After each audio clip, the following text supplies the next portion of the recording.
Our genetic makeup is what makes us unique and beautiful, so please give yourself a little bit of grace when you are thinking about your skincare.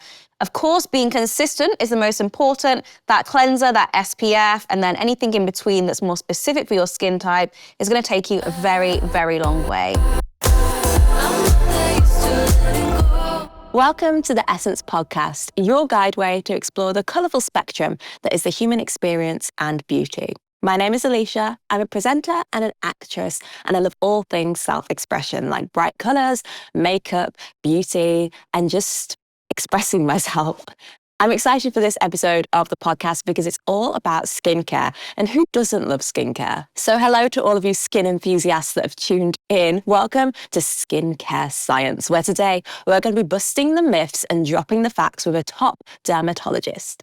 Have you ever wondered if chocolate causes acne, or if you actually should be wearing a toner? We're getting down to the nitty-gritty of skincare science, so let's get glowing with knowledge. So onto this episode, we have invited the wonderful Dani Nicholls, and we cannot wait to start chatting with her. Hello, Dani. Hiya, thank you so much for having me. No, I'm excited. I'm so looking forward to this discussion. I want to learn everything that there is to know about skincare. So could you give us an introduction to yourself? Yeah, absolutely. Hi, everyone. My name is Dani Nicholls. I am a content creator and a podcaster, and I kind of fell into this space after suffering with acne and those dark marks that are left behind after the acne breakouts through many of my late teen years into my early 20s. Kind of got sucked into buying everything because I feel like a lot of products were claiming they could do everything you needed them to do. Spent so much money, got myself into a little bit of debt, trying to cure my skin. And actually, I took a step back and started meeting with professionals. And that's when I really learned that acne and skincare is all about management, and just started sharing my experience, the products I've been using and testing online with my community. So that's a bit about me. That's brilliant. I think that's so relatable, like trying all the different products because you don't really know what is best for you. Because some things, they start to work, but then like after a couple of uses, they stop. So yeah, it's good to know it's not just me. You're not alone, trust me. Brilliant. So what are some of the most common skincare myths that you encounter? Gosh, I come across quite a few. I think one of them is about pores shrinking and expanding, as if pores are like doors or sponges. They do not close, they do not open, they do not expand, they do not close. And I think a lot of people are looking for ways that they can shrink their pores. Something that a lot of people don't realize is that actually our pores do become larger as we get older. And it's definitely something that I've noticed as well in myself, especially across my nose. I'm like, oh my God, I can really see in those pores on a day-to-day basis. So this is something that a lot of people will come to me and say, how can I shrink my pores? And actually, you can't shrink the pores. You can minimize the appearance of them. There's great products that will kind of blur affect them. But actually shrinking the pore, you can't do that. Well, I did not know that. So already we're on the first question and I've learned something. So thank you already. Okay, so can you give us some scientifically backed skincare tips for young skin? Yeah, of course. I mean, I think one of the most important things, especially for younger skin, is to start using an SPF as soon as possible. This is something that dermatologists that I meet with on a regular basis are banging on about. And honestly, you cannot underestimate the importance of protecting your skin from the sun. I think a lot of us are programmed into wearing sunscreen when we go on holiday, we're in a hot climate, we might be on a beach for a day or so. But actually, the best sunscreen is the one you wear every single day. That means even if it's raining, even if it's snowing, if you live in a country like me in the UK, that's not as bright and as sunny as, say, the Maldives, for example, we still need to be wearing an SPF every single day. That protection it gives to your skin is not only great for keeping your skin looking fresh, healthy, and youthful, but also protecting your skin against the damage that come from UVA and UVB rays, which actually can cause DNA damage and, of course, lead to things like skin cancer. That's amazing to know. I do actually wear SPF every day, so that's good. So, but I have a question. Does it matter which factor you wear? So for example, I wear factor 50 usually just because it's quite high, but is there a difference between me wearing that every day and should I be wearing a lower one for everyday use? This is a really good question. I think, as most derms say, the best SPF is the one you wear every single day. So I wouldn't really deter someone from wearing an SPF because it's not an SPF 50. They do recommend that you should always wear something a 30 plus, just to give your skin a good chance of protection. For me personally, I like to wear 50 every day as well, because the factor on the SPF actually provides longer protection. So an SPF 50 will provide protection longer to your skin versus an SPF 30, meaning that if you don't have a chance to reapply your SPF throughout the day, then you're kind of good, especially if you're in a country like the UK with a 50 all day. Whereas if you're on vacation, somewhere sunny, the Maldives, Spain, wherever, you should really be reapplying your SPF every 2 hours to prevent your skin from encountering that danger and damage from the sun. Yay, wonderful to know. Great. So how does diet and lifestyle affect our skin health? Yeah, I mean, I think there's a really weird misconception around diet when it does come to skin, especially when it comes to skin conditions like acne. Acne, unfortunately, does have a bad reputation as being seen to be dirty. And a lot of people feel dirty when they have acne. They'll overwash their skin, which can actually lead to even worse breakouts through this over-cleansing and stripping of the skin, which can also lead to a damaged skin barrier, which we all know is not what we're looking for. We want a healthy, happy skin. So when it comes to diet and lifestyle, everything should be in moderation, you know? Same with everything in life. Moderation, healthy lifestyle, and preventing stress. Stress is a huge trigger for skin inflammation conditions such as acne and eczema. So again, I always say, and the dermatologists that I meet always say on a regular basis, unless you have an actual dietary restriction, an allergy, you should not be restricting food groups for acne, because there is actually a high correlation between eating disorders and skin conditions, because a lot of people go straight to restricting foods when actually it's not really that closely linked. The science just isn't there yet to say this and this equals this. Because I always thought as well, like if you eat, well, it might be true. If you eat more fast foods and like greasy foods, I usually feel a bit greasy in my skin then as well. So yeah, the science that again kind of is does have not an effect. really there, but it's like everything in moderation, right? We should be leading a healthy, balanced lifestyle. So if you're doing too much of something and not enough of something, then that can come out in our skin. But like I said, the science reads to say if you're living on just fast food is not directly going to cause acne. So yeah. Okay, great. So what should everyone include in their basic skincare routine, regardless of their skin types? So in regards to a skincare routine, honestly, depending on your skin type and also how old you are and how much makeup and things like that are on your skin, you can keep it super basic. Everyone should have a cleansing stage in their skincare routine and a sunscreen. Those two steps are non-negotiable. We all need to be cleaning our face and protecting it from the sun. However, when we look at serums, toners, exfoliants, face creams, these are products that should be specific to your skin type. So serums, for example, if you're someone that's looking for more hydration, you might use a hydrating serum. If you're looking for more of a glow, you might be looking for a serum that's exfoliating, that has brightening agents in. Or if you're someone that's suffering with something like breakouts and blemishes, then you can look for ingredients that are helping to mattify and to prevent that sebum production on your skin. But generally, everyone needs a cleanser and a sunscreen. And that is really as basic as it gets. Could you break down the truth behind some popular DIY skincare trends that are currently circulating on social media? So I know a lot of younger people especially are very much into their skincare and they've got all these different brands. What is the truth?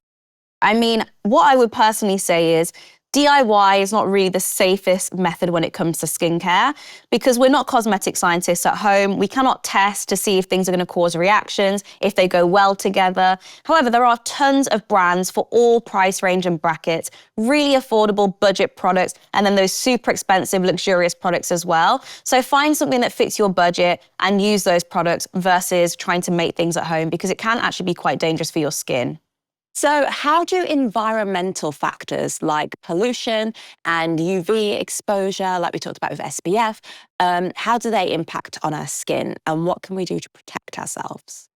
Yeah, there's a lot of things, to be honest. So when we could talk about environmental factors, like you said, pollution and damage from the sun are the main two we really talk about here. So when we talk about pollution, making sure your face is clean is really, really important. And also you can make use of products that contain antioxidants. They also help to prevent and protect your skin from those environmental factors such as pollution. So when we talk about antioxidants, one of the most popular ones is a vitamin C. Again, there's loads for all budgets out there. So potentially this is something you could look at. But of course, making sure you're washing your face is the most important stage here. That's going to get the pollution and dirt off your skin. So you should be washing morning, and evening. Make sure your face is nice and cleansed and beautiful.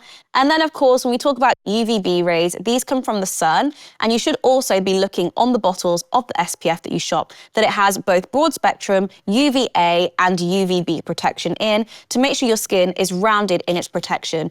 A 360 protection, keeping your skin safe from those environmental factors. Okay, good. So there's some things to look out for as well there. But are there any ingredients or products that you think are maybe a bit overhyped in the skincare world? What should we be looking out for?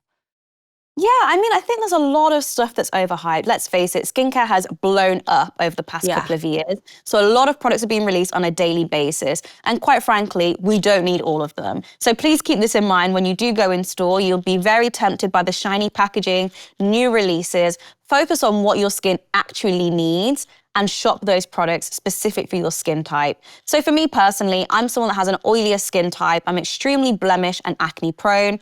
So looking for products that are really rich in texture, for me, it's just not gonna work for me. So when I see a lot of those products and I see people talking about them, to me, they feel overhyped, but that's because it just doesn't work for me. So I do feel like a lot of the products have a place in the market. I wouldn't say they're so much overhyped, but they're just right for me and my skin type.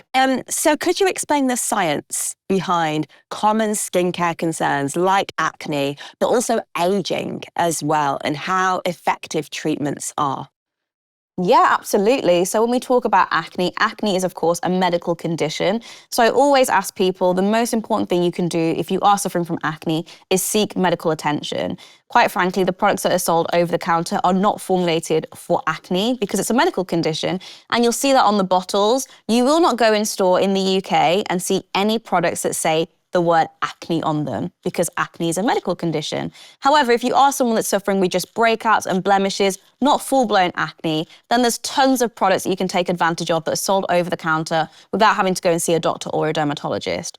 When it comes to aging, again, sunscreen. Sunscreen is so important to help slow down that aging process because the sun does impact our skin and it can actually damage collagen production within the skin, which can lead to sagging, folding/wrinkles of the skin, which makes the skin look older. We've all seen those people that lay out in the sun, the pictures of them that look a little bit shriveled because the skin literally does become shriveled and depleted from sun exposure. So please make sure we're wearing that SPF and also practicing sun safety, be that wearing a hat, staying in the shade, not going out in the midday heat. There are other things that we can do as well to help our skin in a 360 holistic approach. So there's a lot of environmental factors that can affect your skin, but what role do genetics play in determining what our skin's health is like? And how much can a skincare routine affect what is actually going on in your genetics? That is actually such a good question. I think a lot of people kind of forget about this, especially in the age of social media.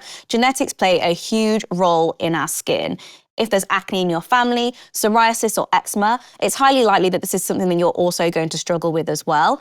That being said, so is good skin. So when you see someone online that's using a product, a friend, a family member, it could be anyone you know, that's telling you about their experience with a product, that doesn't mean you're going to have exactly the same experience because, again, genetics do play a role. So in the way that you can have genetically perfect skin, you can also have skin conditions as well. So it's really good to keep this in mind. When you are taking advice from people, take it with a pinch of salt because all of our skin is completely different.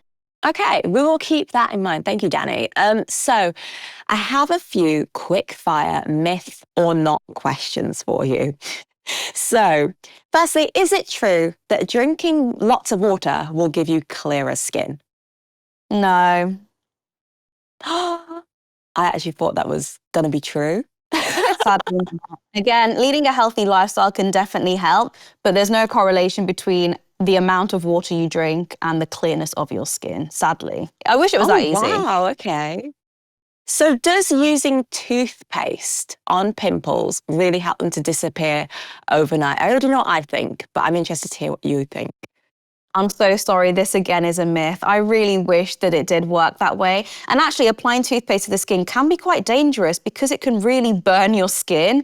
So please, if you are putting something on a pimple to help prevent the size, take it down, please buy an actual pimple patch or a pimple serum that you can apply in that area. So will applying sunscreen indoors protect your skin from like the computer screens, computer games, phone screen, all of those rays?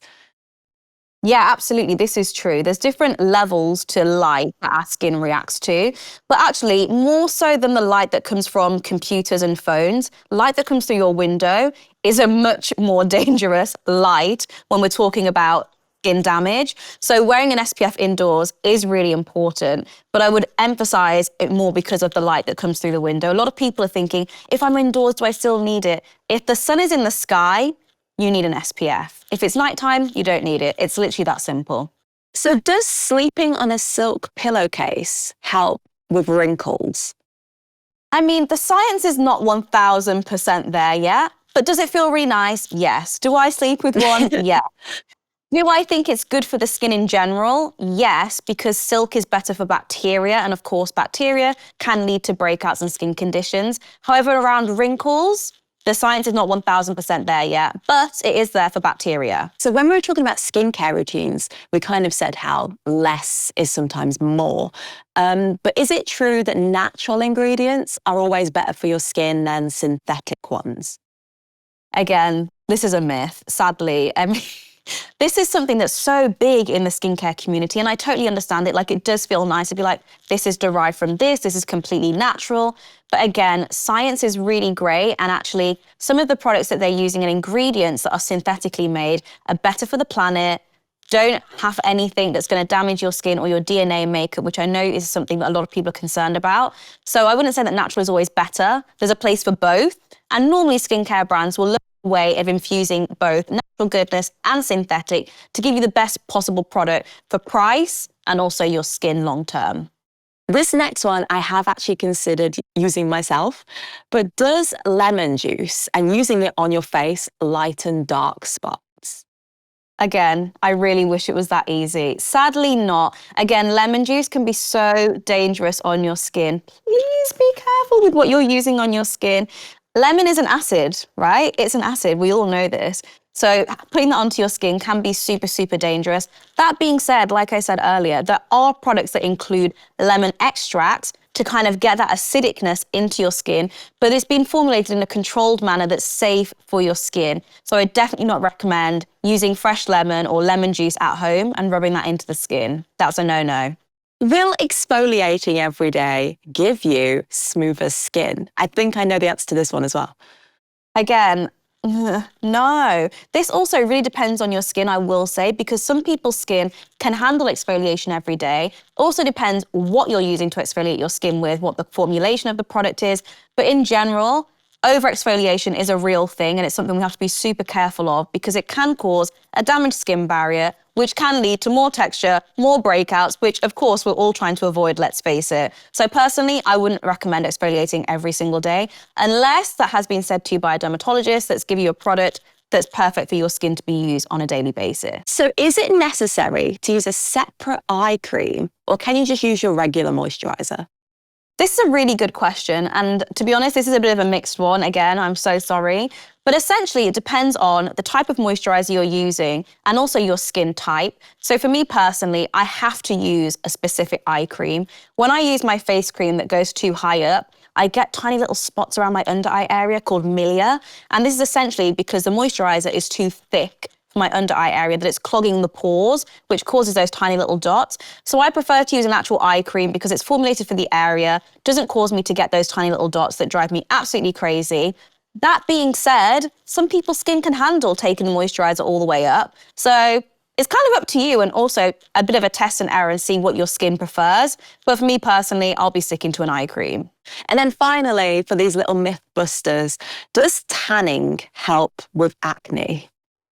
I'm so sorry. Again, I really wish it was that easy. And I actually spoke to a few dermatologists about this, and I was like, but if tanning doesn't help, why does it every time I go on holiday, my skin is clearer? Yes, you just feel glowier. This is it. And the general consensus is because we're relaxed. I know. Right. I know. When you're on holiday, your stress levels are a lot lower than they are at home. Stress has a direct relationship with breakouts, with our skin. So tanning, no. Vacations, yes. So the takeaway here is book more vacations, I guess. Yeah, and wear sunscreen. Always wear your sunscreen. Well, that's good. I feel like I've really learned some things. So thank you so much, Dani. Are there any last words that you want to give to our audience? They can be about skincare, products, the myths, trends, absolutely anything. Yeah, of course. I mean, what I would say is I think it's really important to give your skin just a little bit of grace. Like I said, everyone's skin is completely different. So the experience that I have with the product is not going to be the same for you. Our genetic makeup is what makes us unique and beautiful. So please give yourself a little bit of grace when you are thinking about your skincare. Of course, being consistent is the most important. That cleanser, that SPF, and then anything in between that's more specific for your skin type is going to take you a very, very long way. That is a fabulous message to go away with. And I think I've learned so much from this episode as well. I definitely had some myths that I thought were true, busted. So I'm going to be going about my skincare a lot differently and just trying to live healthy and happy and hopefully going on as many holidays and vacations as possible, which might help my skin. So a big thank you to you, Dani. Thank you so much for chatting to us. I've really enjoyed it. Thank you so much for having me. I hope this episode helps. It definitely has. And thank you as well to all of you that are watching or listening. I hope you've taken something from this episode, and make sure you subscribe to our channel because there's other episodes of the podcast which all have an individual message, and every single one you can take something really important from. So whatever you're doing with the rest of your day, I hope it is wonderful. We'll see you very soon. Goodbye.